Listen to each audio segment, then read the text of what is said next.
प्रभु यीशु मसीह को महिमा मिले। फिर एक बार स्वागत है। विश्वास की नींव 2 रोमियो की पत्री सभी लोगों के लिए सुसमाचार और उसमें भाग 2। और यहाँ पे हम जल्दी इस भाग को भी देखेंगे। रोमियो की पत्री के अंतिम भाग, ये जो है 15वें अध्याय, उसका 30 से लेकर के 33 से शुरू होती है और 16वें अध्याय में खत्म हो जाती है। तो यहाँ पे छोटा भाग जो है 4 प्रार्थना, 15वें अध्याय 30 से 33, और उसमें सबसे पहले क्वेश्चन 18। इस भाग में पौलुस की अपील और प्रार्थना धार्मिक सभा के प्रति हमारी जिम्मेदारी को दिखाता है। मसीह के विषय में हम लोगों को क्या शिक्षा है, राइट। 33 से 33 में अगर हम पढ़ेंगे, एक बार हम लोग पढ़ेंगे और उसके बाद हम उसको निर्णय करते हैं। 30 से है भाइयों, हमारे प्रभु यीशु मसीह के और पवित्र आत्मा के प्रेम का स्मरण दिलाकर तुमसे विनती करता हूं कि मेरे लिए ही प्रार्थना करने में मेरे साथ मिलकर लवलीन रहो कि मैं यहूदी या के अविश्वासियों से बचा रहूं और मेरी यह सेवा यरूशलेम के लिए है, पवित्र लोगों को भाएं, और मैं परमेश्वर की इच्छा को तुम्हारे पास आनंद के साथ आकर तुम्हारे साथ विश्राम पाऊं। शांति का परमेश्वर तुम सबके साथ रहे। अभी जिम्मेदारी क्या है? पौलुस के लिए प्रार्थना करने के लिए पौलुस आग्रह करते हैं। आज के संदर्भ में अगर हम देखेंगे, सुसमाचार के निमित्त सताए जाने वाले परमेश्वर के दास दासियों के लिए, कलीसियाओं के लिए, सुसमाचार के प्रचारकों के लिए प्रार्थना करें। उस संदर्भ में पौलुस ने वो अविश्वासी यानी कि विश्वास न करने वालों से बचे रहने के लिए, यानी कि वो उपद्रवी है, मारने पीटने वाले हैं। आपको मालूम है प्रेरितों के काम 14वें अध्याय में पौलुस लिकोनिया में एक लंगड़े को चंगा किया।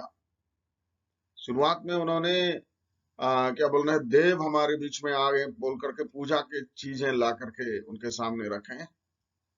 कुछ ही देर के अंदर जो यहूदी लोग जिनको विरोध करने वाले थे आकर के लोगों को भटकाए, उनको पत्थर वहा करके मर गया समझ करके घसीट के रोड के किनारे डाल दिया। यही है लोग। इसलिए सुसमाचार प्रचार करने वालों के लिए कई सारे खतरे हैं। पौलुस भी उससे बच्चे नहीं रहे, इसलिए पौलुस उनके लिए प्रार्थना करने के लिए मांग रहे हैं। उस संदर्भ के अनुसार अगर आप आज के ये हमारे परिस्थिति में लेकर आएंगे, सुसमाचार की सेवा करने वाले यानी कि और गैर विश्वासियों के बीच में जाकर के जो सेवकाई करते हैं, उनके लिए प्रार्थना करना जरूरी है। प्रश्न 19, यहाँ पे उसके नीचे एक कॉलम दिया गया है, उसमें आपको पढ़ना है 15वें अध्याय 5 और 6 आयत, 13वें आयत, 33वें आयत। उसमें किनसे आग्रह करते हैं, कौन कौन से विषय के लिए प्रार्थना करने के लिए बोलते हैं, प्रार्थना के परिणाम क्या हुआ है या क्या होने वाला है उसके बारे में बताते हैं। पौलुस की 3 प्रार्थनाओं को जो अध्याय 15, 5 से 6, 13, 33 में पाते हैं, देखें और नीचे बने चार्ट को भरें। ये आपका काम है भरना, नोट्स आपके हाथ में होगा। सबसे पहले 5 और 6 में किनसे आग्रह करते हैं, देखिए 5 और 6 में, धीरज से शांति का दाता परमेश्वर तुम्हें यह वरदान दे कि मसीह यीशु के अनुसार आपस में एक मन रहो, ताकि तुम एक मन और एक स्वर में हमारे प्रभु यीशु मसीह के पिता परमेश्वर की स्तुति करो। कलीसिया से आग्रह करते हैं, प्रार्थना कौन सा है? धीरज और शांति के अनुसार आपस में एक मन रहने के लिए प्रार्थना करना। परिणाम, एक मन के साथ, एक विचार के साथ दिल जोड़ करके परमेश्वर को आराधना करने के लिए कारण बने। 13वें आयत को देखिए।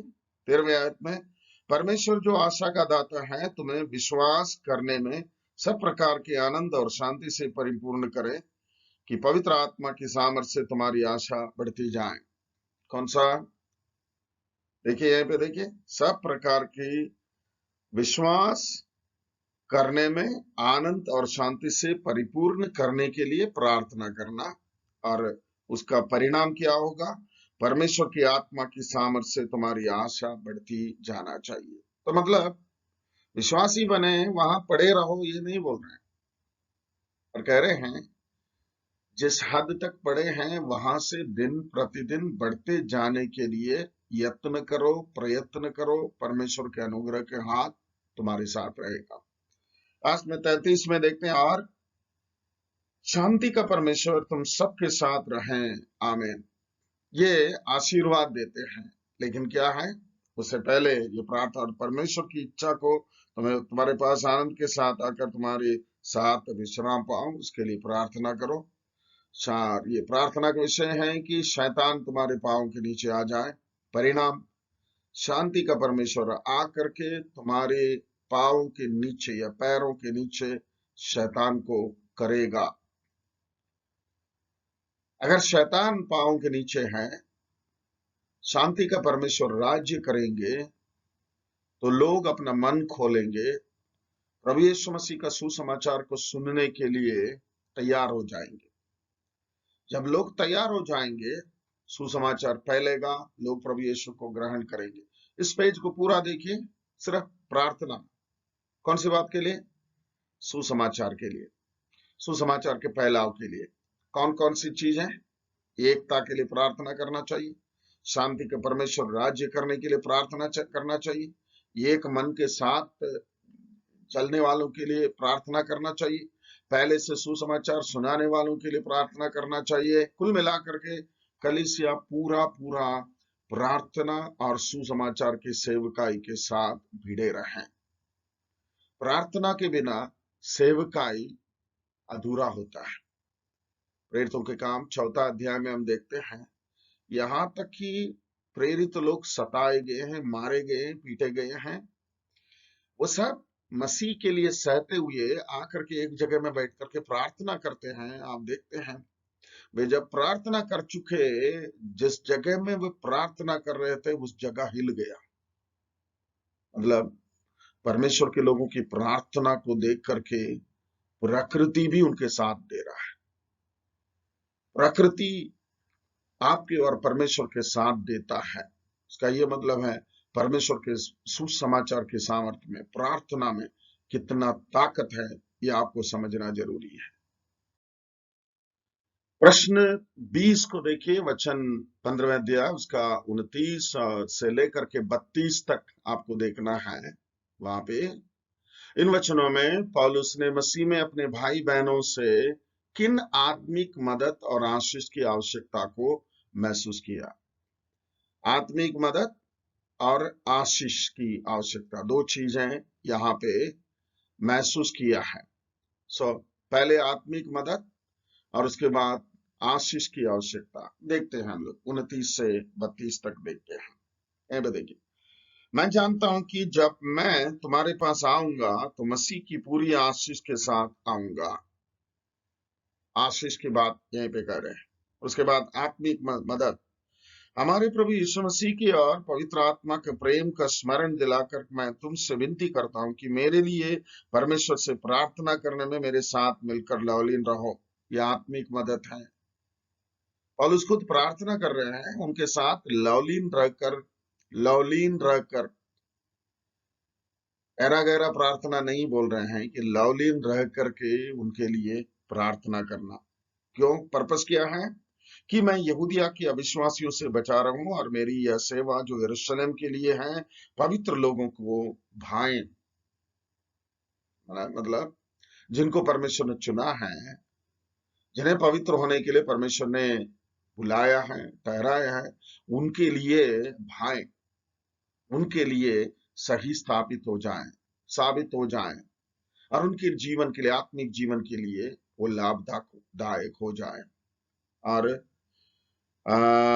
और मैं परमेश्वर की इच्छा से तुम्हारे पास आनंद के साथ आकर तुम्हारे साथ विश्राम पाऊं। ये आवश्यकता है। सुसमाचार प्रचार करके थक जाते हैं। कभी कभी शारीरिक तकलीफें होती हैं। पौलुस के लाइफ में एक क्या बोलना चाहिए, एक कांटा उनके उनके उनके मांस में रहा, उनके शरीर में रहा। 3 बार उन्होंने परमेश्वर से प्रार्थना किया। परमेश्वर ने बोला मेरा अनुग्रह तेरे लिए काफी है। राइट, ये विश्राम उनके लिए जरूरत है, उसके लिए प्रार्थना करें, उनके साथ लवलीन रहें, उनके लिए विश्राम के लिए भी मार्ग तैयार करें। लास्ट पॉइंट में हम लोग आ जाते हैं, मसीही संगति, क्रिश्चियन फेलोशिप। मसीही संगति ये जो है 16वें अध्याय 1 से लेकर के 24 तक, यहाँ पे अगर आप देखेंगे बहुत सारे नाम वो जिक्र किए हैं। जब हम प्रेरितों के काम की पुस्तक में किन किन को देखते हैं, यूहन्ना को देखते हैं, पतरस को देखते हैं, याकूब को देखते हैं, स्तिफानुस को देखते हैं, फिलिपुस को देखते हैं, और सबसे ज्यादा जो है पौलुस को देखते हैं। उनके साथ में बरनबास को देखते हैं, लूका, मरकुस, सीलास, ऐसे कुछ लोगों को देखते हैं।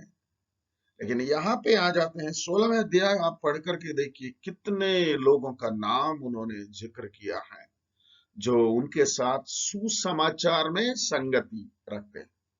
संगति अलग अलग तरीके की होती है। प्रार्थना के लिए भी संगति होता है। हम अपने परिवार समेत संगति करके प्रार्थना करते हैं। 2-3 परिवार मिलकर के संगति करके प्रार्थना करते हैं। छोटी सभाएं, क्या बोलना चाहिए, घरेलू सभाएं या कॉटेज मीटिंग में संगति करते हैं। आराधना में बड़ी संगति करते हैं। ऐसे बहुत सारे प्रकार के संगति है। यहाँ पे वो जो संगति की बात करते हैं, सुसमाचार में संगति की बात करते हैं, सुसमाचार के प्रचार में। और उस दूसरे प्रकार का भी संगति है, ठीक है। नंबर 1 वहां पे पहचान और दंड की आज्ञा। भी कौन सा है, पहचान और दंड की आज्ञा।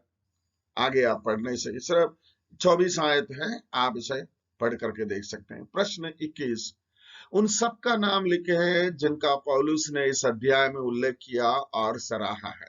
आप जैसे मैंने बोला वैसे ही आपका काम है एक एक ना, ये कोई क्या बोलना चाहिए, रॉकेट साइंस नहीं है कि कितने नाम ढूंढना। ये बस ये 24 आयत हैं, उसमें एक एक नाम जिक्र किया गया, उसको लिखो जिनके विषय पौलुस ने उल्लेख किया है और तारीफ किया है। मान के चलिए परमेश्वर किसी को तारीफ करता है, परमेश्वर का डायरेक्ट दर्शन पाया हुआ एक व्यक्ति तारीफ करता है किसी को, तो तारीफ के काबिल है। मतलब उन्होंने सुसमाचार में परमेश्वर के लिए बड़ा काम किया है, परमेश्वर की महिमा के लिए एक बड़ा काम किया है।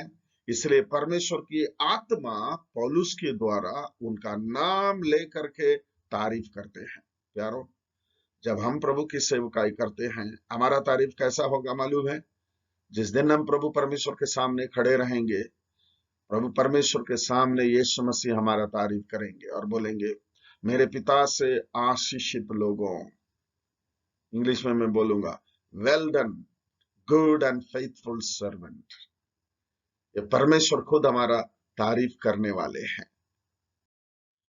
तारीफ करने के बाद पौलुस यहाँ पे और एक बात रोमी कलीसिया के विश्वासियों के सामने रखते हैं। यहाँ पे देखिए, अलगाव के खिलाफ चेतावनी। 16वें अध्याय 17 से 20 तक। अलगाव मतलब यहाँ पे ये बोलते हैं कि सत्य सुसमाचार को छोड़ करके अशुद्ध या फिर क्या बोलना चाहिए, छेड़छाड़ किए हुए सुसमाचार, जिसको हम बोलते हैं मिक्स किए हुए, अलग उपदेशों को ला करके मिक्स किए हुए सुसमाचार। आपने गलातियों के पत्र में देखा है कौन सा चीज मिक्स किए हैं। यहूदिया के कुछ भाई लोग आकर के ये बोलने लगे, जब तक तुम मूसा के व्यवस्था को पालन न करोगे, खतना न करोगे, तुम्हारा उद्धार मान्य नहीं रहेगा। ये एक मिक्स है। मतलब वचन के अंदर और चीजों को मिक्स करना, सत्य सुसमाचार के साथ दुनिया के या फिर और किसी शिक्षा को मिक्स करना। आदि शताब्दी में एक तरफ से यहूदी लोग अपने नियम की शिक्षाओं को मिलाने के लिए कोशिश किए थे, दूसरे तरफ से यूनानी दर्शन शास्त्री लोग सुसमाचार में अपने दर्शन शास्त्र को मिलाने के लिए भी कोशिश किए थे। और अलग अलग उनको हम हिंदी में बोलते हैं, सॉरी इंग्लिश में बोलते हैं कल्ट, मतलब धर्म के नाम से लोगों को धोखा देने वाला ये एक तंत्र होता है। उसे खतरा क्या है? विश्वासियों को परमेश्वर के राज्यों से वंचित रखना। इसमें आप पीछे ये देख सकते हैं कि शैतान का चाल है। सत्य सुसमाचार से लोगों को बिगाड़ता है या फिर भटकाता है, ये शैतान का ही चाल है। 17वें आयत को आप थोड़ा सा पढ़े। पौलुस उनके प्रति किन दो बातों को हमें सलाह देता है जो अलगाव लगता है, लाता है और शुद्ध वचनों से अलग शिक्षा देते हैं। 17वें आयत एक बार मैं आपके लिए पढ़ूंगा। अब हे भाइयों, मैं तुमसे विनती करता हूं कि जो लोग उस शिक्षा के विपरीत जो तुमने पाई है फूट डालने और ठोकर खिलाने के कारण होते हैं, उन्हें ताड़ लिया करो और उससे दूर रहो। आज भी देखिए हमारे गलियों में मोहल्लों में लोग आते हैं गलत शिक्षा लेकर के, आपके घर में घुस जाते हैं। औरों के घर में नहीं, जो विश्वासियों के घर में जो सेवकाई करते हैं उनके घर में आते हैं। सावधान रहे। प्रश्न 23, लोगों को धोखा देने के लिए वे अक्सर क्या करते हैं? उनका परमेश्वर कौन है? आराम से बढ़ सकते हैं। वो क्या करते हैं? गलत शिक्षा देते हैं। उनका परमेश्वर कौन है? उनका ईश्वर कौन है? उनका पेट। बस उनका पेट पालना है। बस सीधा पौलुस ने अटैक किया है, मतलब कुछ कमाने के लिए, खाने पीने के लिए, पेट पालना है, पेट भरना है। सिंपल आंसर दिए, मतलब परमेश्वर के प्रति उनका प्यार नहीं है, सुसमाचार के फैलाव के प्रति उनका कोई लेन देन नहीं है। बस शायद उस समय भी ये क्या बोलना, अनएम्प्लॉयमेंट का प्रॉब्लम रहा होगा, तो पौलुस कह रहे हैं पेट पालने के लिए ये सारे धोखाधड़ी के काम कलीसिया और विश्वासियों के बीच में जाकर के करते हैं। अब रोमी के प्रश्न 24, रोमी की पत्री 1 का 8 और 16 का 19, ये दोनों को अगर आप क्या बोलना चाहिए तुलना करेंगे, दो बातों को लेकर के पौलुस उनका तारीफ करते हैं। देखिए रोमी 1 का 8 देखिए, उनके विश्वास का तारीफ करते हुए आप देखेंगे। रोमी 1 का 8 में लिखा है, पहले मैं तुम सबके लिए यीशु मसीह के द्वारा अपने परमेश्वर का धन्यवाद करता हूं कि तुम्हारा विश्वास की चर्चा सारे जगत में हो रही है। विश्वास की चर्चा सारे जगत में, एक जगह में नहीं है, सिर्फ यरूशलेम में नहीं है या अंताकिया में नहीं है, जहां जहां कलीसिया है रोमियों के विश्वास के बारे में तारीफ हो रही है। वाह, सल्यूट करना पड़ेगा। अब 16 का 19 को देखिए, यहाँ पे और एक बात के लिए तारीफ होते हैं, तुम्हारे आज्ञा मानने की चर्चा सब लोगों में फैल गई है, इसलिए मैं तुम्हारे विषय में आनंद करता हूं। आज्ञा मानने की चर्चा है ना, कि किसकी आज्ञा? परमेश्वर के दास यहाँ पे जो आज्ञा दे रहे हैं उसे ऐसे ही मानने की चर्चा फैली हुई है, मतलब गुड रिपोर्ट, गुड रिपुटेशन जो कहते हैं, राइट। यहाँ पे कौन सी आज्ञा है कुल मिलाकर के बोलेंगे? विश्वास और सुसमाचार के प्रचार। सुसमाचार के प्रचार में ये लोग पूरा साथ दिए। अगर आप वो कलीसिया के इतिहास में देखेंगे, प्रेरितों के काम 8वें अध्याय पहले आयत में लिखा है, स्तिफनुस के दौरान जो उपद्रव खड़ा हुआ उससे सारे विश्वासी लोग तितर बितर हो गए यरूशलेम से, और जहां जहां गए वहां वहां कलीसिया स्थापना की। अंताकिया में देखिए, रोम नगर में देखिए, या फिर बाइबल के अंदर जितने कलीसियाएं पौलुस ने स्थापित किया उसके अलावा कई सारे कलीसियाएं बताई गई हैं। वे परमेश्वर की आज्ञा मानकर सुसमाचार सुनाए और कलीसियाएं स्थापना करना शुरू कर दी है। ठीक है। और तीसरी बात, कलीसिया के बीच संगति, कलीसियाओं के बीच संगति। 21 से 24 तक आप देखते हैं। 25वां प्रश्न वचन 21 में पौलुस तिमोथी को कैसे बुलाता है? इसे एक मसीही होकर आप किस प्रकार की रवैया को सीख सकते हैं? किसमें देखिए पौलुस क्या लेकर के पुकारता है? मेरे सहकर्मी तिमोथियुस का सहकर्मी, को वर्कर, को लेबरर, एक हल में बांधे जाने वाले की जुए में बांधे जाने वाले दो बैल के बराबर, एक तरफ पौलुस, एक तरफ तिमोथियुस, उसी को बोलते हैं सहकर्मी। इससे भी बड़ा रहस्य पौलुस कहते हैं, मसीह ने हमें अपना सहकर्मी बनाया, हम मसीह के साथ काम करने वाले। देखिए, कलीसिया के बीच संगति इसी प्रकार होता है। एक व्यक्ति काम करते हैं, उनके बराबर, उनके साथ चलते हुए, उनके काम में बराबर हिस्सा लेते हुए, किसी भी क्षेत्र में क्यों ना हो, पैसा देने का भी हो, सुसमाचार प्रचार करने का भी हो, और तरीके से काम करने का हो, इसी को संगति, यूनानी शब्द कोइनोनिया, जिसका मतलब है यीशु मसीह के बराबर दुख उठाते हुए, यीशु मसीह को हराने के लिए नहीं। कई लोग इन दिनों में जो है यीशु मसीह को पराजित करने के लिए क्रूस पर भी चढ़ते हैं, वो यीशु मसीह को निंदा करने के लिए है। लेकिन मेहनत करने में, आपने उद्धार पाया है इसलिए यीशु का काम पूरा करने के लिए करना जरूरी है। 26वां प्रश्न, चंद बातें लिखें जिसे आपने इस अध्याय में सीखा है जो कलीसिया में मसीही संगति को मजबूत करता है। उन बातों को रेखांकित करें जिन्हें आप अभ्यास करना चाहते हैं। इसका मतलब आपने रोमी के पत्री से जितने भी चीजें सीखा है उनमें से मेन बातों को आप नोट करके रखिए जो आपके लिए काम आएगा। राइट? मसीही लोगों के लिए क्या क्या परमेश्वर ने सौभाग्य दिया है, क्या क्या कर्तव्य दिया है, क्या क्या जिम्मेदारियां दिया है, कैसा कैसा करना चाहिए, कैसे वचन को पालन करना चाहिए, कैसे आत्मा के अनुसार चलना चाहिए, ऐसे बोलते जा सकते हैं बहुत सारे। मैं आपको ये सलाह देता हूं, एक एक अध्याय को देखिए, एक एक अध्याय को देखिए, उस अध्याय से आपने क्या सीखा है उसे नोट करें। राइट? आपका बाइबल स्टडी जो है एकदम एक मजबूत बाइबल स्टडी होगा। अब हम उसके लास्ट पार्ट में आए हैं, चौथे पार्ट, परमेश्वर की महिमा हो गई। 16वें अध्याय उसका 25 से लेकर के 27 तक। इसमें दो प्रश्न हैं। पहला यानी कि 27वां प्रश्न, वचन 25 के अनुसार पौलुस के सुसमाचार प्रचार करने का मकसद क्या था या उन्हें कैसा मिला। बस पढ़ें, 25 में आयत हम लोग पढ़ेंगे। अब जो तुमको मेरे सुसमाचार अर्थात यीशु मसीह के संदेश का प्रचार के अनुसार स्थिर कर सकता है, उस भेद के कारण प्रकाश के अनुसार जो सनातन से छुपा रहा, सनातन काल से छिपा रहा, किसी को प्रकट नहीं हुआ। ये सुसमाचार के प्रचार पूरे पुराना नियम में कई सारे भविष्यवाणियां यीशु मसीह के जीवन में पूरा हुआ, लेकिन इस बात को परमेश्वर ने छिपा करके रखा, पौलुस के द्वारा हमारे लिए प्रकट किया है। राइट?